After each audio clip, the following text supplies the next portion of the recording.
Hello there, I'm Yinka Aina, and today we'll be looking at three things purpose isn't. Stay tuned, number two and three will absolutely shock you.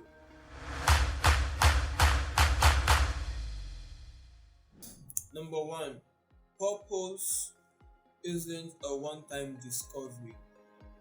People often stress themselves in a bid to discover the entirety of everything they have been called to do at once.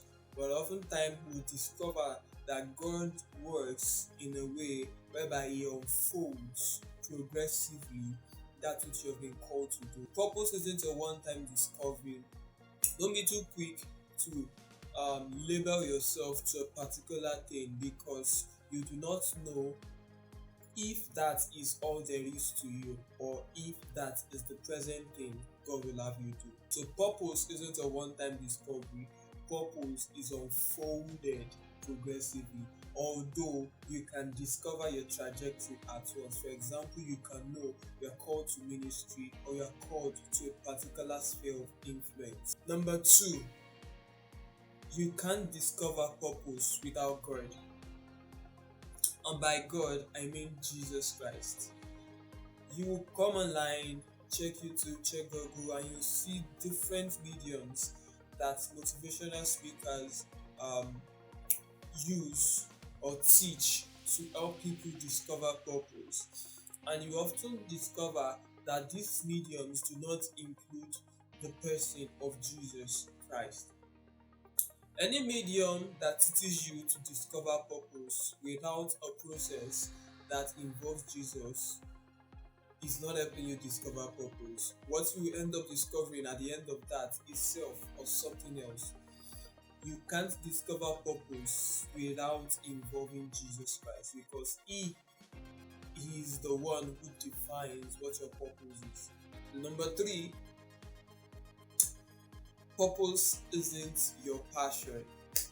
I know many people are going to come to my head for this, but understand my context before you run away. Ministers often teach that if you can't hear God, then use your passions to discover your purpose, to determine what your purpose is. Firstly, that statement is wrong. There shouldn't be a believer on earth who can't hear God.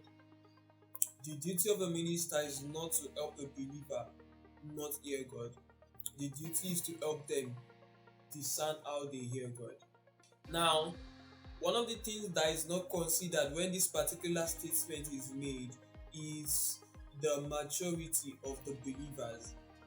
For example, a believer who just got born again and who is still yet to master how to subdue his flesh and his carnal desires, if that believer is taught that he can discover his purpose through his passions, it's very easy for that believer to use his carnal desires as a measurement of discovering his purpose, his or her purpose. And when that happens, there's a big problem because it is not the carnality that is being defined as purpose, not the spirituality. So yes, purpose isn't your passion, but at times purpose can be revealed as a passion in you. A passion in you can be a pointer to your purpose, but purpose isn't exactly your passion, especially if you are yet to subdue your flesh. That will be all for today. Join me next week for another video. Don't forget to like, subscribe, and share. See ya.